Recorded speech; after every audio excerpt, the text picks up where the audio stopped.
Welcome back to Scientifica Sessions. I'm Tabari Baker, founder and CEO of Chronos Scientifica. This is a special episode dropping right after JPM Week 2026. And if you were anywhere near Union Square, I wasn't, unfortunately, so I have fear of missing out.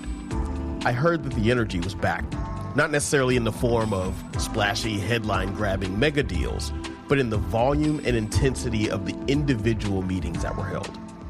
There were serious BD conversations, lots of strategic partnering, and a very clear message that biopharma is still hunting for high-quality assets. A few things kept popping up everywhere. Capital discipline, more milestone and tranche-based rounds, and a market that's less tolerant of hand-waving and looking more for proof, plans, and execution. And that's exactly why my guest today is so timely. Dan Goddard is genuinely integrated into this world. He was not adjacent at JPM, but he was my friend that was boots on the ground.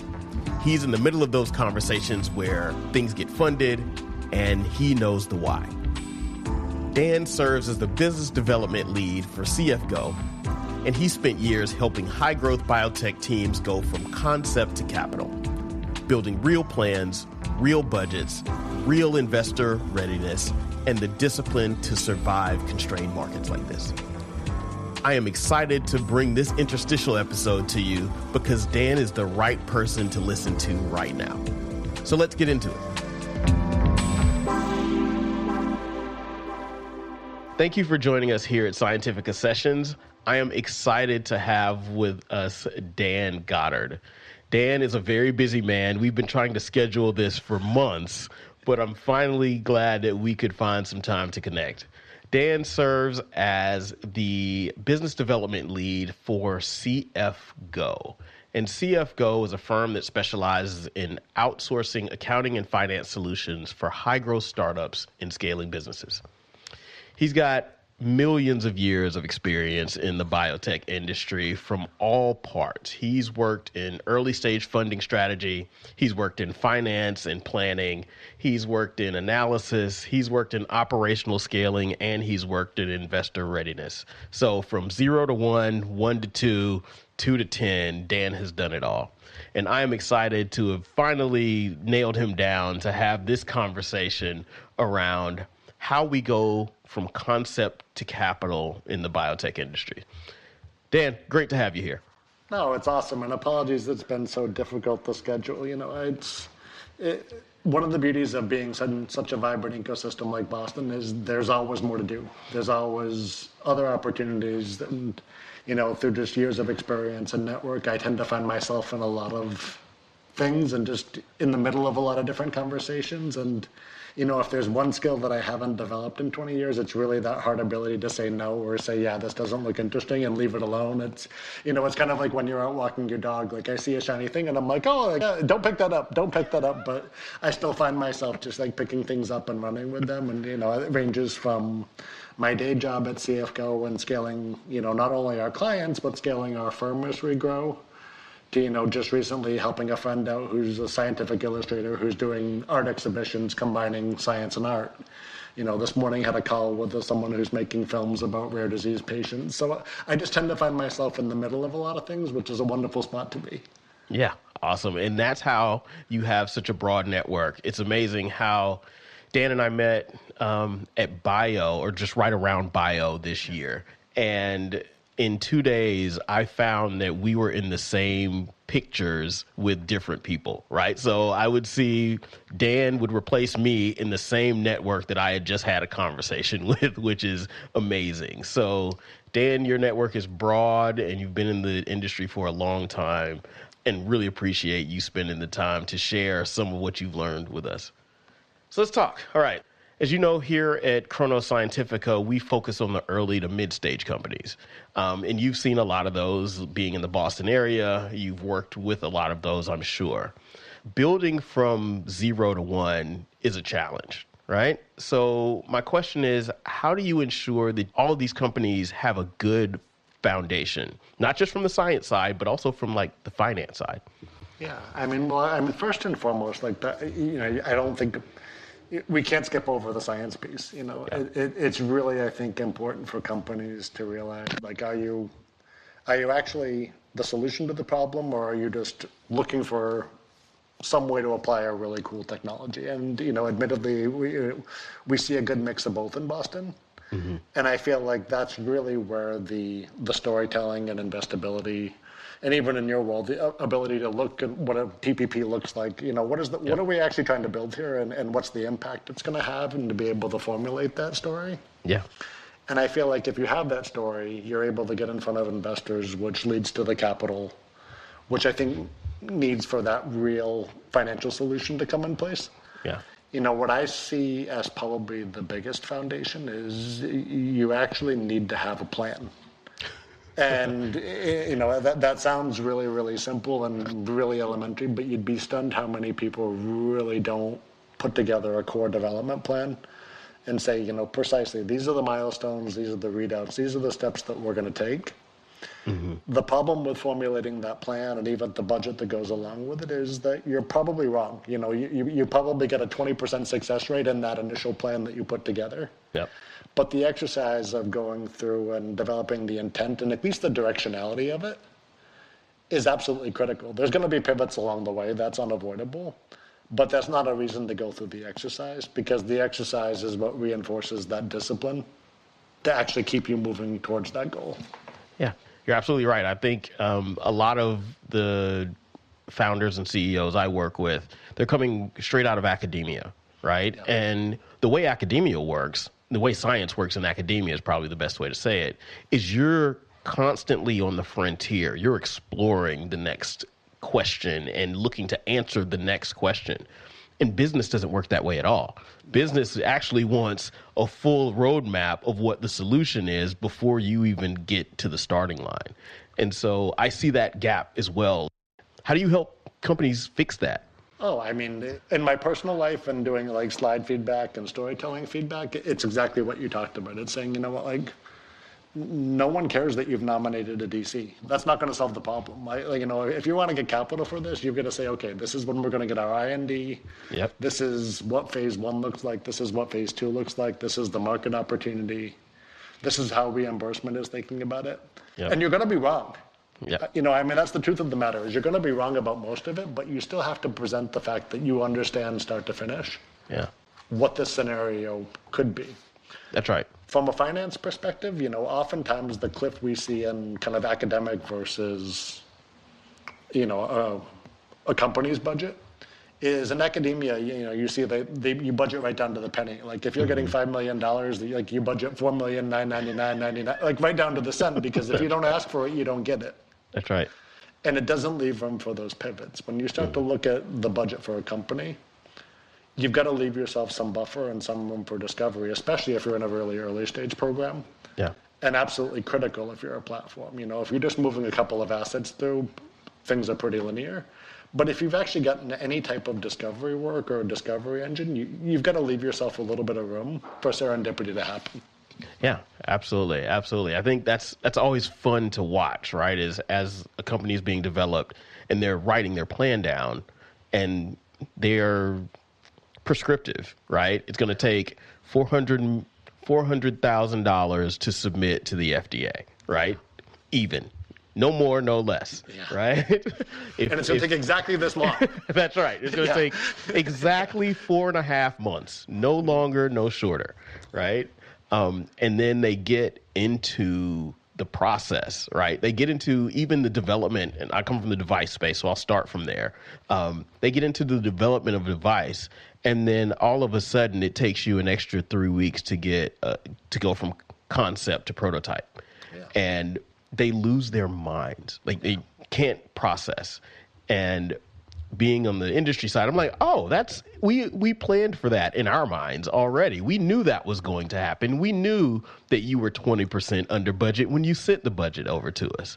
Well, the wild part even about the budget piece of it, we see it, not within our firm, but I've seen it in the past where, there's a timing difference and they're like, oh, we're ahead of budget. And it's like, no, you're not ahead of budget. You're behind schedule. That's right. and it's like, just because the invoice didn't come in and the work didn't get done, it doesn't mean that you suddenly found $400,000. That's right. We're just waiting to spend that $400,000. Well, technically, it's already spent. That's right. That's right. The other thing, especially with these early stage companies, is I think one of the biggest values that our firm actually provides is letting the right people do the right jobs. Yeah. Right. And the biggest impact that we probably make when we work directly with scientific founders is actually letting them do the science.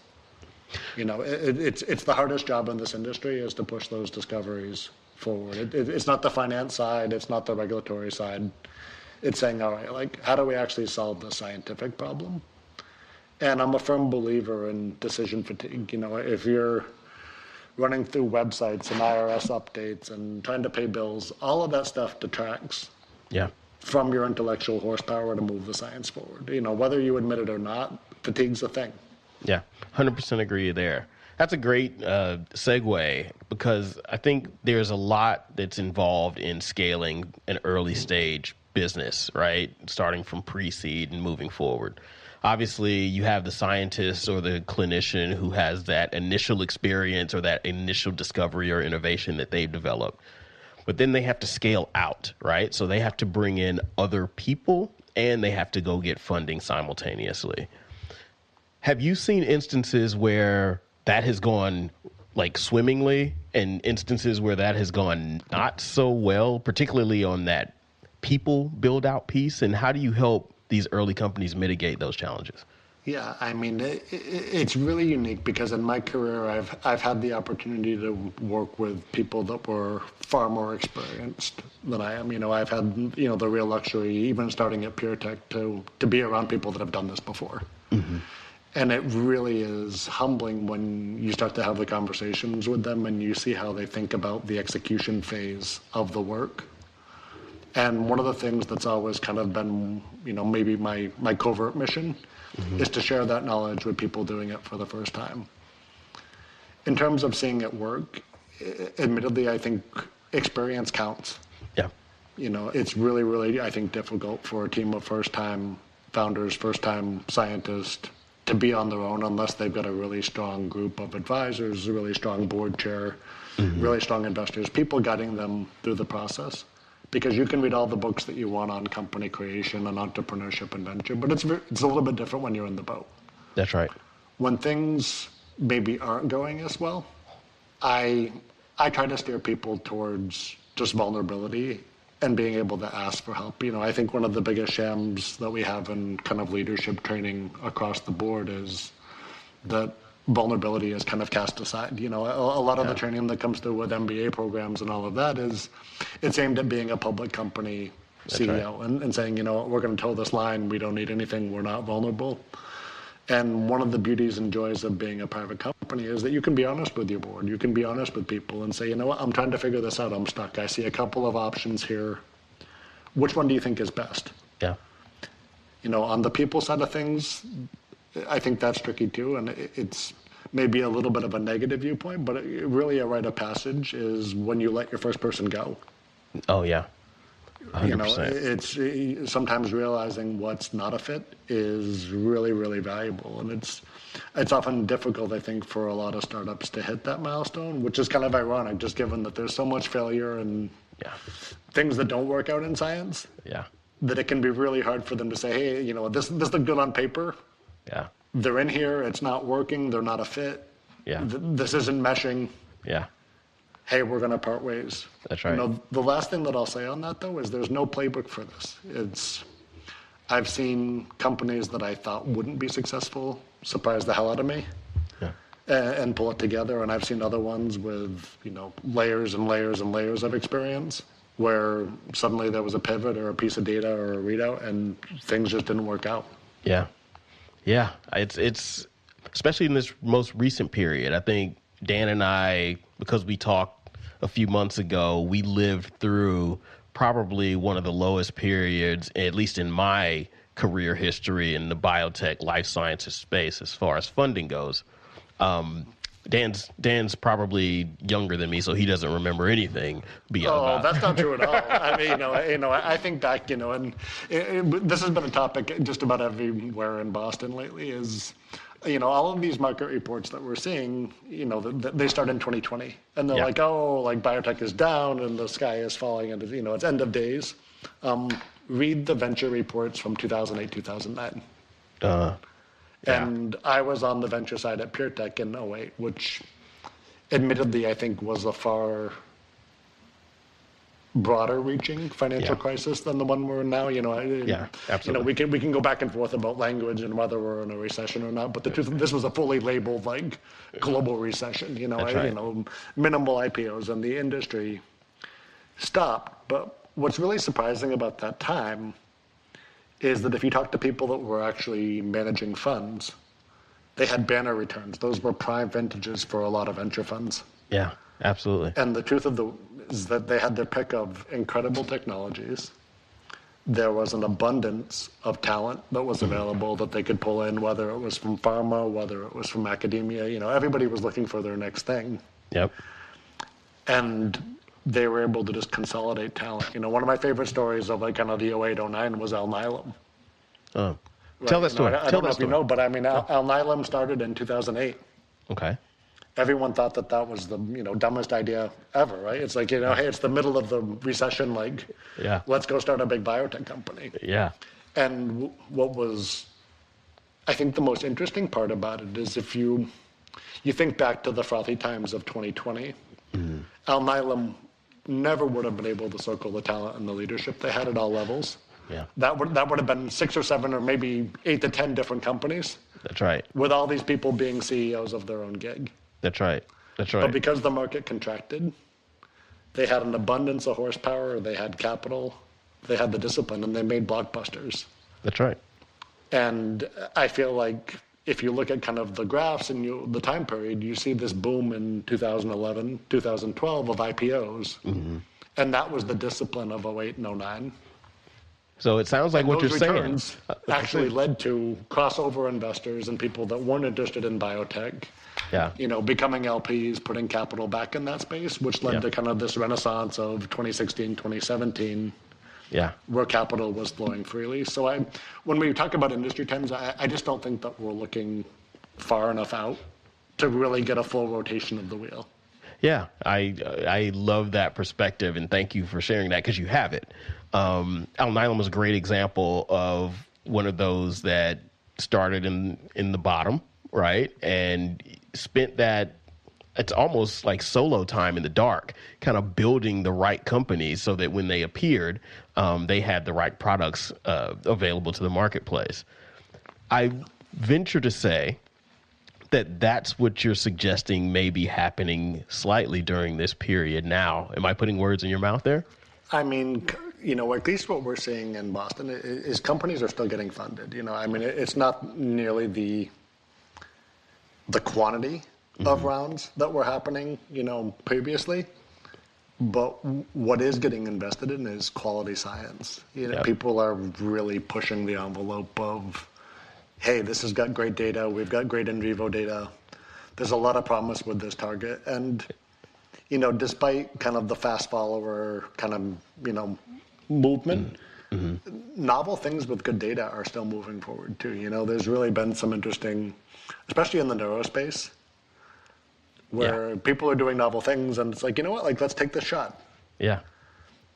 I think what we're not seeing is a pitch deck and an idea and some hand waving being an investable theory anymore.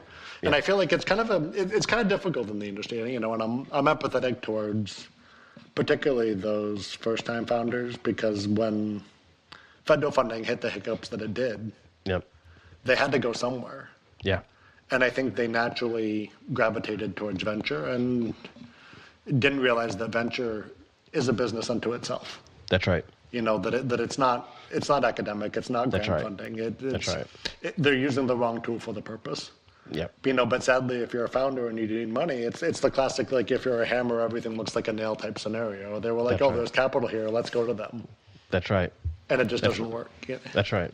That's right. 100% agree there. And I think it's, one other thing that I see a lot of, and I think it's important to call out, is there can sometimes be this tension and kind of almost animosity between founders and investors. Mm-hmm. And I think that, until you've been on the venture side, you don't really understand that they can be incredibly interested in your science. Yeah. They can think that you have the coolest idea that they've seen in the last 20 years. That doesn't mean that they can go to their IC and get it approved. That's right. And give you capital. That's right. That's right. And oftentimes, you see these people, over drinks in a bar, and they're heartbroken because it's like, hey, you know what? I'm really curious to see what happens with that. That seemed like a really cool idea. Yeah. And I can't do anything about it. I'm sorry. And we can't do anything about it. It just can't happen, right? Yeah. Yeah. I 100% agree. I'd love to maybe double click on one point you've made in both of those statements, right? So, and that double click is on great science, very specifically. So you said that great science still occurs, one, but then two, it's still fundable. So the question I ask is around what you think investors are looking for now when they're seeing great science versus maybe what they looked for previously. Yeah, I think it's a broad industry, so it's really hard to pick out specific. Yep. Just pick an example, but, one or two. I think the real example, probably the most recent one that I've seen, is if there's truly breakthrough technology. Like, hey, this antibody is bonding in an entirely different way. There was another one that I was working on where they, I don't want to say stupid simple, but they had a process for expanding T cells that reduced cytokine storm and reduced inflammation. Mm-hmm. And, and you could argue that that's not novel and it's kind of in this fast follower of space that, it's a proven target, kind of proven methods. Yep. But those incremental changes actually do add up and have an impact for patients. Other areas that I think are really interesting is even the modalities. There was a company that Pillar just put some money into down here that's working on osteoporosis. Mm. Really, really novel, great science, unique space where there's not a lot of crowding. Yep. I think part of the challenge around companies getting funded in that breakthrough science actually stems just from the heat maps and ability to stand out in really busy spaces. I think, sadly, where everybody's attached to oncology, and, I absolutely love working in that space, and it's impacted all of our lives. Yep. But it's so crowded sometimes that I feel like that actually just lifts the bar to what's higher and higher about what's truly great science. Yeah. Versus kind of where the skepticism is. Yeah, 100% agree. And sadly, from the investor side, there's still a market piece of it. obesity is still hot. Yeah, it is. It is, and it will be for a long time. And it will be. That's right, and it will be for the next 20 years. Yeah. I think of the immune checkpoint inhibitors, right? Yeah. That's almost 20 years ago now, right? 100%. When the first one. And it was the exact same wave, right? Just to stay in that oncology space, that's what I'm familiar with. I just remember that drug and those diagnostics. Right? The other thing, too, though, is there's also headwinds. And, that's true. I think when we talk about industry, it's really hard, I think, to talk in absolutes because the venture community is not homogenous. Yeah. They're taking different bets. And you see some of the bets that groups like T1D takes versus groups that GV is able to take. Every funder's got a different thesis in a different area that they operate in. So when someone kind of gets on a podcast or whatever and, pontificates and says, it's all going like this, they're wrong because there are companies out there that are funding things to hit undruggable targets, right? Novel mechanisms of actions. That's right. Rare diseases, things like that. Yeah.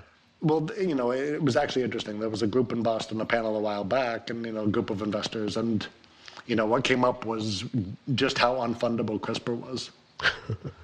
Back in the day. The first person that saw that pitch walked away and was like, nah. Never, right? Never going to happen. This is never going to happen. There's no way we're investing. That's a horrible idea. And I feel like... Bessemer is a great group like that. They're one of the kind of the OG venture funds, and they have a listing on their website of the stuff that they missed. Yeah, and so they've missed great things. That's right. And they've missed great things, and I think I would love to see an appetite for people to take longer shots. Yeah, but at the same time, I do understand that there is a constraint in capital. There's a constraint of LPs. Yeah. and investors and GPs have a job to do. Yeah, that's right. So early stage companies end up in a bit of a quagmire in that space, right? Because they have to get to a sprint, right? So let's say a VC puts in X amount of dollars. They're expecting a return of X plus. Yeah. And an early stage company has to get out of a hole, right? And then make that plus in some time frame. How? Oh, go ahead. I was going to say, I'll challenge you on that too, though, because, what's missing there is the dialogue with the investors. Yeah, that's true. It's that dialogue, and especially if you're really early stage science. I mean, like nominating a DC type level science. Yeah. That's a dance. It's not a directive. Yeah. There's a dialogue there. Hey, what are we doing? How's it reading? How are things trending? It's entirely different if you've got your DC identified and it gets down to execute and it's like, yeah, we're going to run our IND talks, we're going to run our GMP enabling, we're going to get to IND. Yep. But if it really is discovery phase, I feel like having that dialogue with the investors can lead to bridge rounds, can lead to more funding. I've seen firsthand companies start off in one direction, have a discovery halfway through nominating a DC and like suddenly, hey, wait a minute, there might be a platform here. That's right. And realize that and then pivot from it. Yeah. I'd love to hear platform versus single drug, right? So a lot of companies these days, especially the early ones, are trying to build platforms. If you think about the ADCC craze, ADC, antibody drug conjugate phase, right? That's a platform and everyone's trying to find one that they can target multiple things with. Yeah. Experience, right? What are you seeing? Are you seeing more platform building companies or more kind of single targeting companies? I'm going to take this in a different direction, but I feel like this is actually one of those areas where AI is having a real impact in our business, because I feel, admittedly, 20 years ago, a lot of those platform companies would have been asset companies. Yep. But now the fact that they're able to run these assets and look at these assets turns them into a platform. It's like, what are the other implications of this? How can we apply this elsewhere? How can we connect these dots? Yeah. And I think it goes almost bi-directional, where assets can now be applied. And you see this a lot in like orphan drug and things like that, or, abandoned assets where they're like, wait a minute, like we just ran it through this model and something's happening. Like there's a hit here, like something's going on. And I think it actually goes the other direction where, through the use of models that they're able to develop compounds and molecules that could be potential assets. So it almost is like this bi-directional feedback loop, but I feel like the explosion of kind of platform versus asset is one of the areas where AI is really creeping in, because we're able to see what else can be done with what we're working on. Yeah. I 100% agree there. But when I talk to companies, it's a chicken or the egg. They talk to one investor and they're like, no, we don't do platforms. That's right. They talk to another investor and they're like, no, we only do platforms. That's right. That's right. And I really think the answer to that, sadly, is like, it depends. When I see companies that are operating in that space, I think the most important thing is that the assets validate the platform. Mm-hmm. And the idea is, is this flywheel effect, but you want the discoveries coming out of the assets and the work that you do developing the assets to strengthen the platform and validate the platform. That's right. And I think if you can show that, platform technologies can move forward. If that gets a little gray and hazy, it's much harder to say you're a platform play. Yeah, that's a great point. That's a great point. I'm super excited about kind of this next phase to head back to that AI point, right? Because of the speed at which we can now test discovery, or at least test hypotheses using AI, right? The ability to model, the ability to do things in silico is going to speed up discovery. And to quote Tom Narapali, who I talked with a little earlier in the podcast series, it's actually going to get us the nose faster, which is where all the money is lost, right? Yes. The money is. So I'm super excited about where the future heads with AI. I'm sure from your seat, you're seeing a lot of companies that say we are a blah, blah, blah, blah, blah, AI enabled, blah, blah, blah, blah, blah, right? And what you're seeing, and not calling anyone out necessarily, but what percentage, maybe, if you're willing to fathom a guess on that, what percentage of those do you think are misusing the term AI? And then what percentage are probably got it right? They just got to fine tune how they're using their AI. I mean, I'll challenge you on this a little bit too. And Please do. You have to remember how rudimentary our understanding of biology actually is. Mm-hmm. Right? And how many drugs and in a mechanism of action and things that have been approved that we were probably, in hindsight, maybe even wrong about. Yeah. Right? And it's like, yeah, it worked, and we thought it worked this way, but we actually found out, 2 years later, that it wasn't working another. And I'm not talking about the Tylenol, autism but there are fundamental things where, we put drugs in people that have been approved, and it's like, oh, wait a minute, like something else is going on here. I mean, GLP-1s are the example, right? I mean, the current example that we figured out fast, right? Yes. Metformin's kind of probably the second one, the first, maybe the precursor to the GLP-1 inhibitors. Like, we figured out that there were these other effects that could be positive, or we better understand the mechanism. And I feel like even with AI, we have to remember that that's a moving platform. Yeah. And I feel like it's one of those things, it's easy to talk about it like it's a fixed, known quantity. It's like, okay, well, like, how are you using AI? And it's like, well, the AI is actually moving too. Yeah, that's a good point. You point. realize that the two things are actually growing in parallel. Mm-hmm. So, I would say it's less about how you're using AI for a single task, but it's like how actually embedded is your organization into using, thinking, living AI and letting AI grow in parallel to your organization. Because, it's not just medicinal chemistry. It's not just animal models now. I mean, they're modeling out trials and outcomes and patient profiles all the way through. That's right. So it's how actually synchronized are you cohesively with this? And the other piece of it is AI is still not perfect. It's how are you interpreting the outputs of this AI, which I think is the human element that is still incredibly relevant. That's right. I 100% agree that humans will always need to be in the loop of the use of an AI tool. And I think that's where the value is for us as humankind. For those who are thinking that AI is going to take over the world, I think that there's a long way before we get there. Well, I also think that there's negative examples, coming out of it where, sometimes even, when I've used AI in my own work, seeing it get it wrong actually challenge you to think and can sometimes lead you to the answer. That's true. So sometimes the hallucinations and the bad outputs actually spur the human creativity. That's right. To bridge that gap. That's right. It's just being able to actually tell the difference in a quick and easy way that I think is the real challenge. Yeah, 100% agree there. We kind of deviated from kind of the finance stuff, which is great, but I do want to talk a little bit because you've seen these companies that are AI enabled, that are using the tool in real time. Those are fundable now, right? At least to a certain extent, as long as the tool is being used appropriately and that investors understand the limitations of the AI. Yeah. Right? Okay. 100%. Good. So your experience is obviously in the finance space with CFGO. You're helping earlier stage companies get the right finance people in place so that they can be successful moving forward. That means you see a lot of funding, right? And you see the environment in which these companies are trying to either acquire or continue to spend their funding or go and get more funding.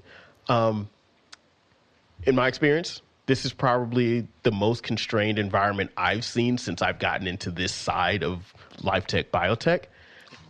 What have you seen, and what discipline does it take for a company in that early stage to manage through this constraint?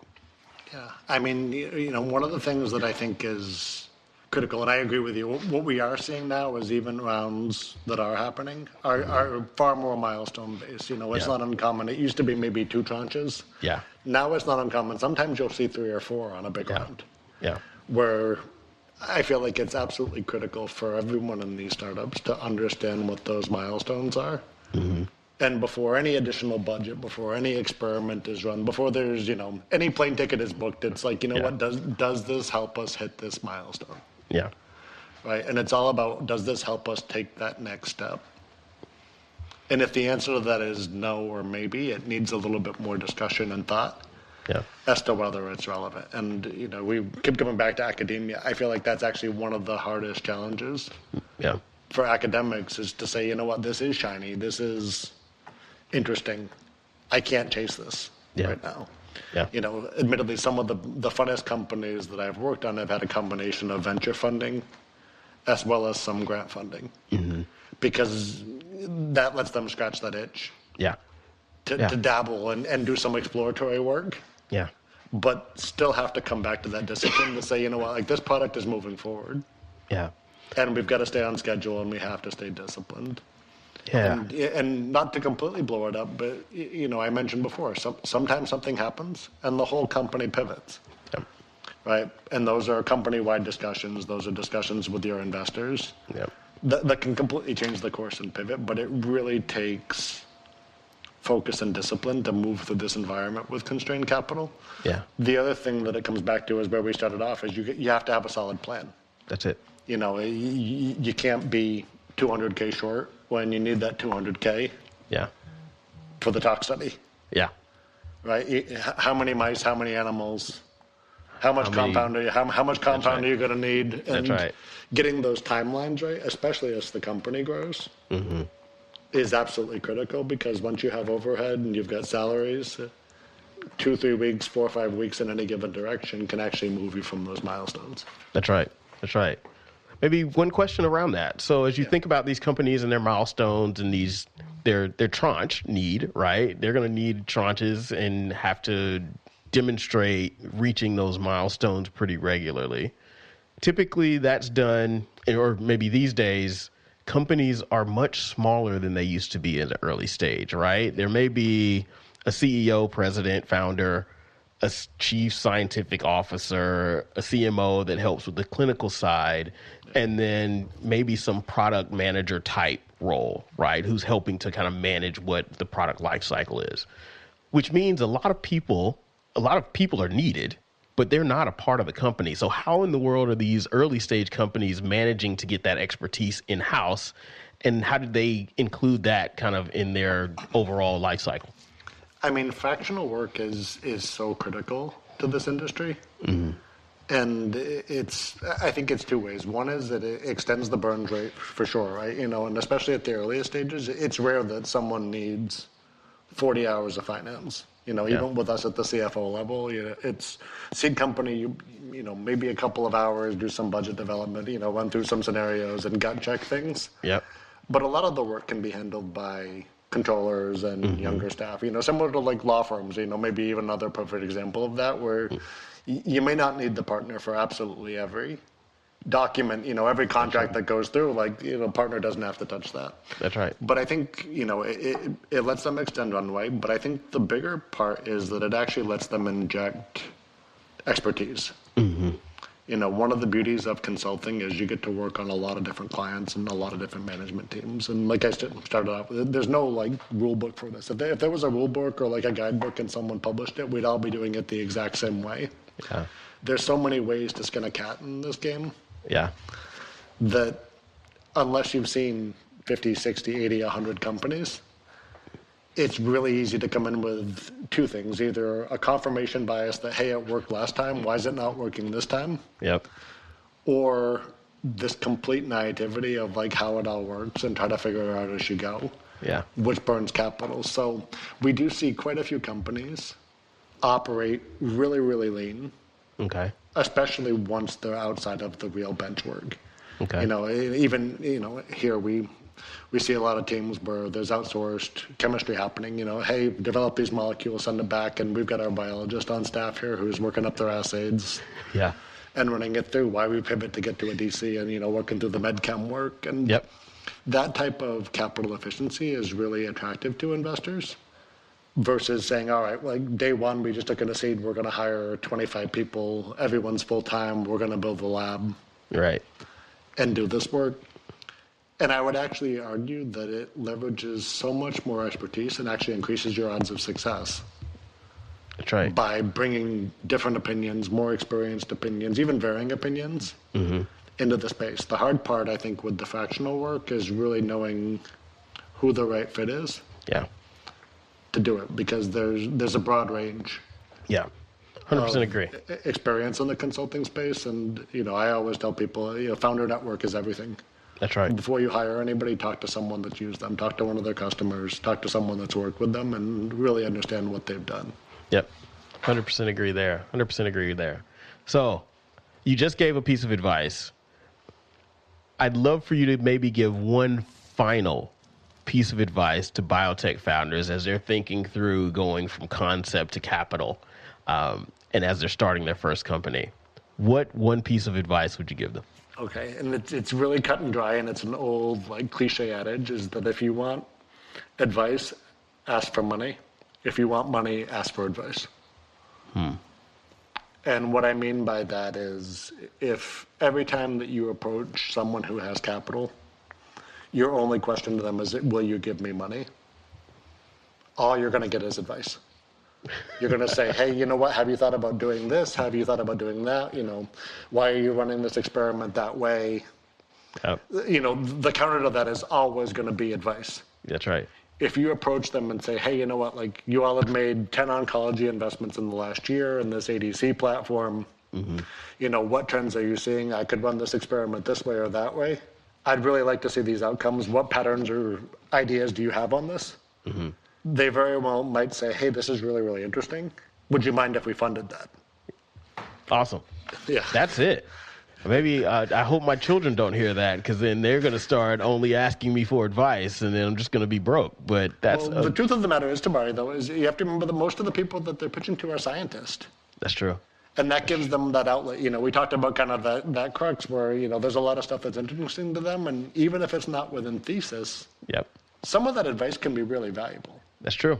That's 100% true. And shape the whole industry. And I feel like all too often founders kind of approach venture, it's like the piggy bank of the industry. And what they don't realize is it's actually it's a partnership. Yeah. This is part of a group that's moving this technology forward together. It's not just check writing and 4 board meetings a year. Yeah. The best funds are actually trying to circle around their investments and surround them with the right people, resources, support, and guidance to make sure not only do they generate returns, but also that these technologies move to patients. Yeah. Awesome. Well, Dan, I just want to thank you so much for taking the time to be on Scientific Sessions with me. It has been a pleasure, because your breadth and depth of knowledge is so broad and your experience is so great that it just helps me to hear kind of your vision and what you've seen and how you process what you've seen here in the biotech space. No, I really appreciate it. And, it's kudos to you for growing your own business and the work that you all do. We didn't talk much about it, but it's absolutely critical that TPP and the MSLs and patients get involved, even as early on as DC, early on in the process. It really is the whole community that moves this forward. And the earlier that you can work those perspectives back into the discovery phase, I think the greater likelihood you'll have of success. Yep. 100% agree there. You're preaching to the choir, but I 100% agree that the earlier you get kind of that full lens, that patient journey, that clinician journey, that payer journey input, it helps you become a better company along the way and make more strategic decisions that'll help you be successful later on. So, Dan, you're awesome. Thank you so much. If you ever want to reach out to Dan, his information will be in the show notes below. He is a great resource. He is also a great connector. He has connected me personally with a number of people, not just in Boston, but here in North Carolina as well. So, as he said before, he's always around. He is in different things. So if you ever want someone that can connect you with someone that you may not even know is important to you, Dan is your guy. So feel free to reach out to him. Awesome. Thanks, Tabari. Yep. Thanks, Dan. Thank you for listening to Scientific Sessions, unscripted conversations with those shaping the future of biotech. If you found value in today's discussion, be sure to follow and subscribe on your favorite podcast platform so you never miss an episode. We release regular conversations with leaders across biotech, pharma, and medtech all aimed with helping you stay ahead of industry trends. And if this resonated with you, please consider sharing it with a colleague or your network, because the more voices we can bring to the table, the stronger our community becomes. So until next time, keep questioning, keep learning, and keep shaping the future of life sciences.